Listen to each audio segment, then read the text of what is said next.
Hi, my name is Bawe Ivy from Cameroon. You're listening to the Stretch Street Podcast. Stretch Street with the energetic EJ. With the energetic EJ. With the energetic EJ. Don't stop listening.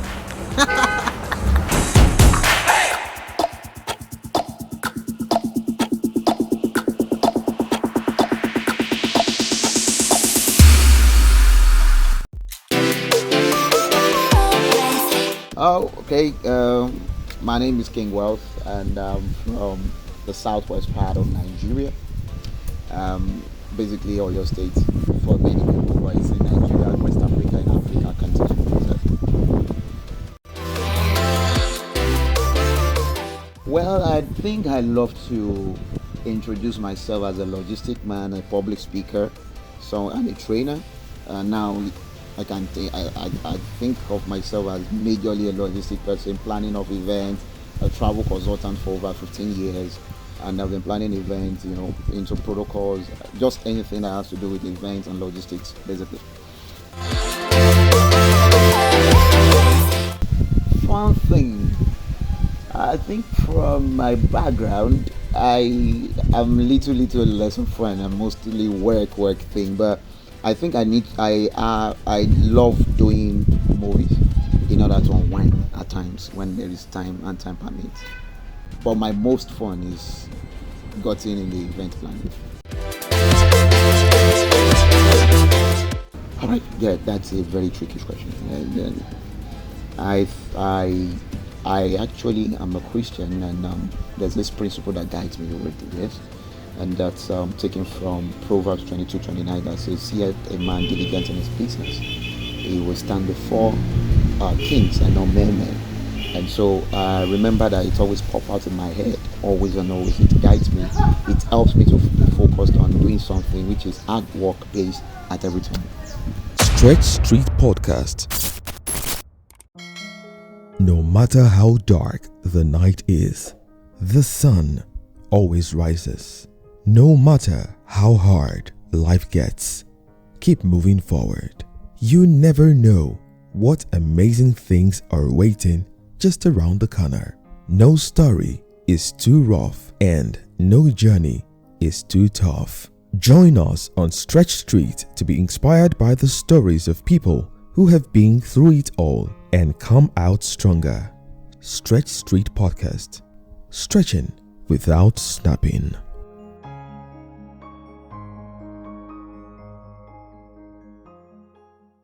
Hello guys, and welcome to Stretch Street Podcast. So for the rest of 2022, it is still going to be a little bit weird for me to say because I am used to saying the former name of my podcast, but I'm excited to let you know that this is now Stretch Street Podcast.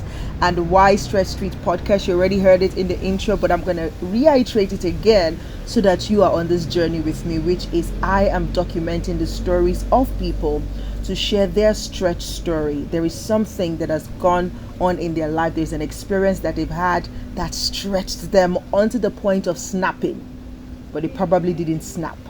And some actually did, but there is a way or something that happened that helps them find their way back on track. And so we want to explore these stories from different people from every part of the world sharing their stretch story. So if you're watching this or listening to this and you have a stretch story that you'd like to share with us, then just contact me on Instagram, for example, at @theenergeticEJ_, and we can talk about having you on the show.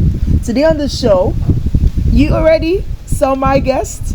He already introduced himself, and so we're diving into what a stretch story is. Now, you're already asking, why is he putting on this dark goggles? Is it inspired by the band?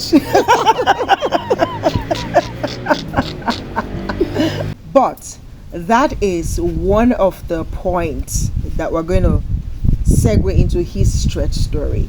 Right, because King Wealth here, like he mentioned in his introduction, said he's a logistics expert, right? He's been in this business for quite a while, and I kid you not, he's excellent at what he does. If you follow me on online, you would know that recently we concluded an event, more like a tour, right? Yes. called the 40 Streams Conference. We had a couple of those in Nigeria, and then we had the grand finale in Ghana. This dude right here was one of the anchor to that event, ensuring all our logistics from everyone traveling from countries, from Dubai to Nigeria, from Cameroon to Nigeria to Ghana, and all of those things. So he is super passionate about this, right? And in the middle of all of this event, something happened to him, which is why he's putting on this dark shade you're seeing right now. So I want him to tell us the story, because this is how a stretch story, the one he wants to share with us today, is going to emanate from. So, King Wealth, tell me, why are you putting on this dark shade? I know, but tell us. And how has this experience stretched you this season, and how are you able to navigate through that? Thank you, the energetic, ever energetic, for having me on this show. I know that what doesn't kill you makes you stronger. I am someone that doesn't really care about my health. In quote, I can't stand somewhere for long. I love to jump from one place to the other, doing logistics, events. It's like if I don't have an event or plan in a month, it looks like I'm sick. So I've got to like move from different place to place in order to organize different events. I have a couple of them that I've done in the past. I have some that are already lined up towards the end of the year. And so that actually took my attention away from what was happening to me, which was my health. First diagnosed was glaucoma. I started having issues 2018, but it was diagnosed glaucoma 2021, September. And I actually had to fly down from Abuja to my hometown, Bado, to see one of the most experts in the high surgery stuff. And he told me, he said, Israel, we need to do this as fast as possible. So I said, okay, I'm coming. I'm coming from September Cameroon event. I needed to focus. I had my third master's exam loading up. So I actually had to fix all those ones out of the way, because I knew there would be a period, which I didn't know was going to be up to 6 weeks, but I knew there was going to be a period that I might not be able to do other things. So I decided to fix things up. And fast forward, we had the Ibadan seminar. I was good. What's it called? Uyo. We had the Uyo workshop. I was wonderful. I was going for Porakot when I had issues with the eyes. It was painful. It was getting me. I noticed it was getting dimmer. So I told the boss of sales, Sam. I said, Mr. Sam, he said, hey, Israel, go and take care of yourself. Any pharmacy you can get to. That was Porakot event in the morning. I told him, I said, when I'm through with Porakot, I will go to Ibadan and then check myself out. So by the time I landed on Sunday, after Porakot on Saturday, that was last weekend, basically. 2 weekends ago. So I landed, and he told me, he said, Israel, I know you want to plan Lagos. I know Lagos is on your neck also. You want to fill up the hall, because that's what I'm passionate about it. And also passionate about the fact that the platform itself is emancipating a lot of persons, and I want many people to know about it. So I told him, I said, okay, let me see. Let me just get to hospital. It was something like probably they will give me eye drop. I will get to Lagos and quickly do what I need to do. And the moment I got to the hospital, the professor checked my eyes, checked it. He called 2 nurses. They were running up and down. And the next thing, I just had to prepare the ward. Wow. I said, what? I said, I don't understand. I just want to, if I want to get back to Lagos, I have an event. The professor was like, just come. We are coming. We are coming. And they went, move up and down. Long story cut short. I didn't know. My mom was called. I just saw my boss bring rolled in with my kids, everything. They said they should go and make some deposits, and I was weak. Where am I going? They said, when we get there, you will know. Wow. When we got to the ward, he actually told the nurses to seize my phones. So I was incommunicado for 48 hours. I remember that, because I was like, what's going on? Mr. Wells not online. That's impossible. So that was like life ended. You know, when a particular brand of telecommunications said life is data, you will know what I mean. Like, life ended for me. And I was like, are you guys serious? And they said, no, your eyes first. So I got back to Mr. Sam. I said, this is what is happening.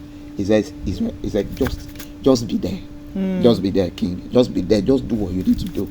And before you know it, they had to prepare the theater for Tuesday. I was wheeled in. Long story cut short, they said it was the two eyes. The 2 eyes they've got to do. I was like, do I need to sign something? Do I have a say in this? They said, sorry, we've got to do it. So they did it after 48 hours, after 2 hours of back and forth with the eyes. I was wheeled out and it was done. By the time I was done with it and I was wheeled back to the work, they closed my eyes for 24 hours. Wow. But you were awake? I was awake. No, they had to block the eyes. I wasn't seeing anything at all. And for 24 hours, it was something that was off. You know, I was not online.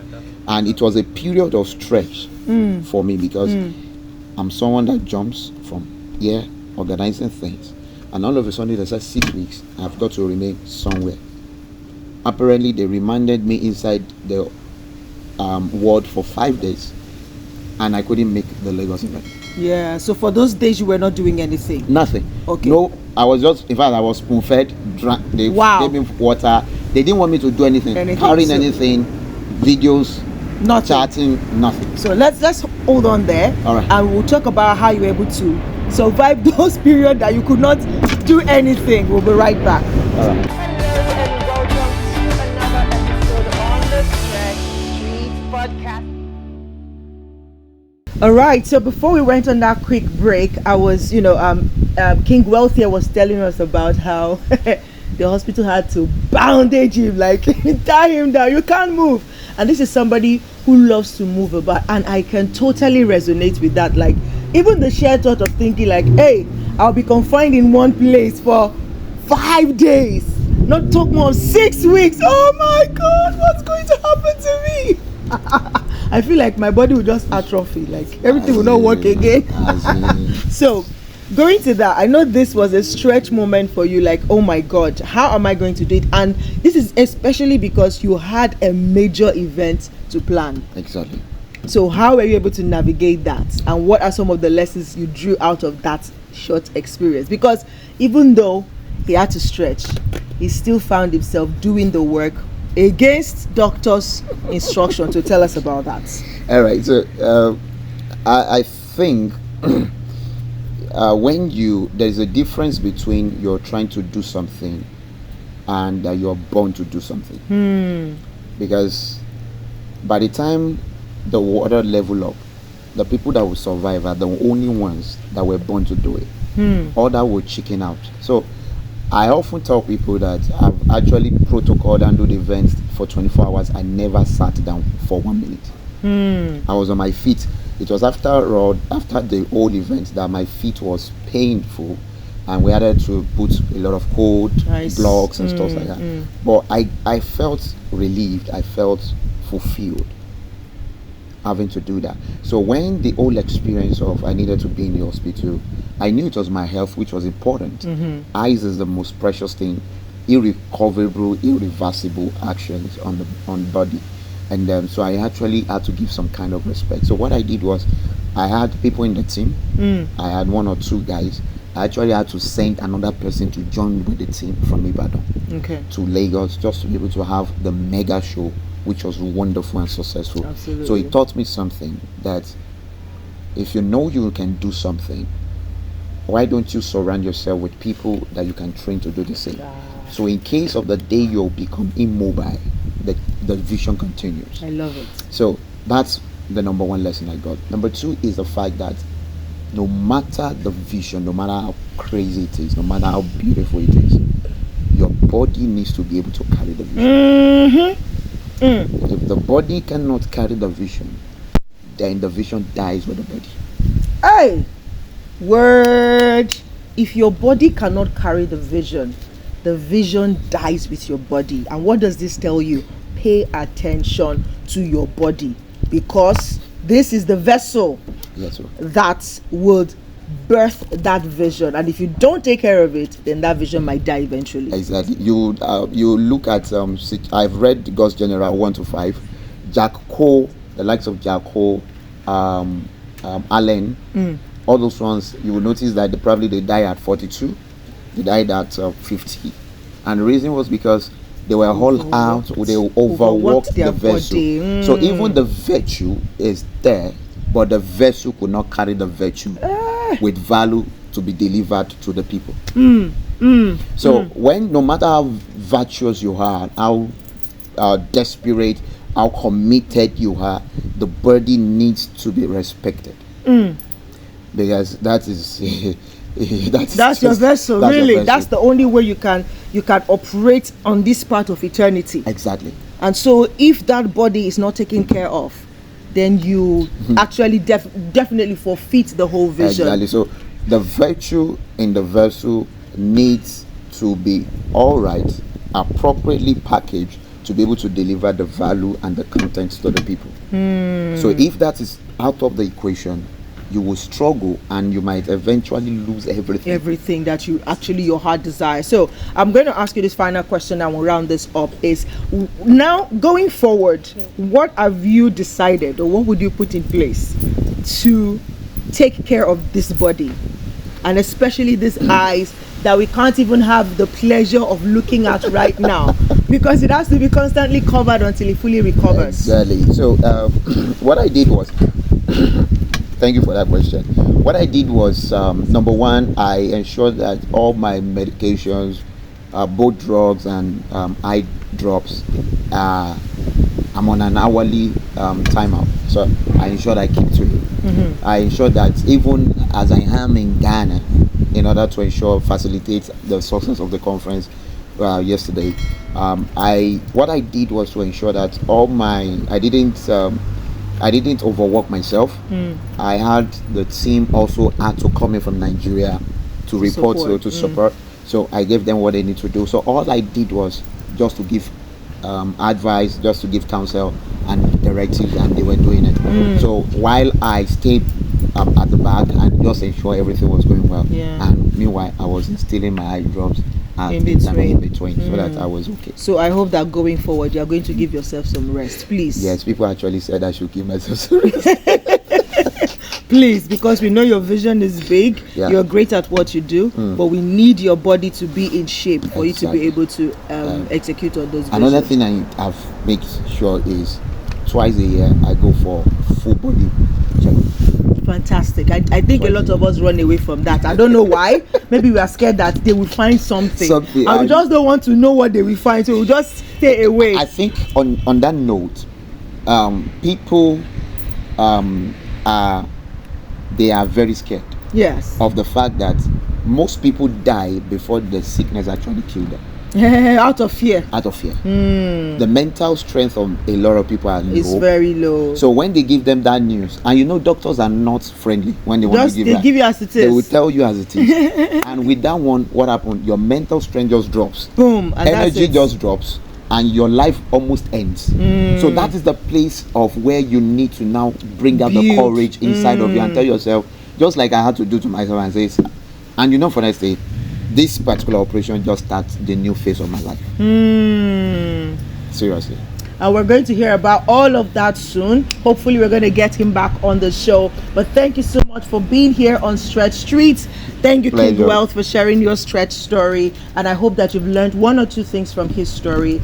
And I hope that if you're currently going through your own stretch season, that you would not overwhelm yourself with worry and concern, but actually position yourself to say, what is this situation here to teach me, so that you can take the life lessons out of the situation. But yes, this is what Stretch Street is all about, to document the stories of people who have gone through several experiences that have stretched them, but they didn't snap. And I hope that as you go along this week, you're going to look out for those little stretches here and there and find the courage not to snap. Again, this is the energetic EJ, and I'm going to see you next time on another episode on Stretch Street Podcast.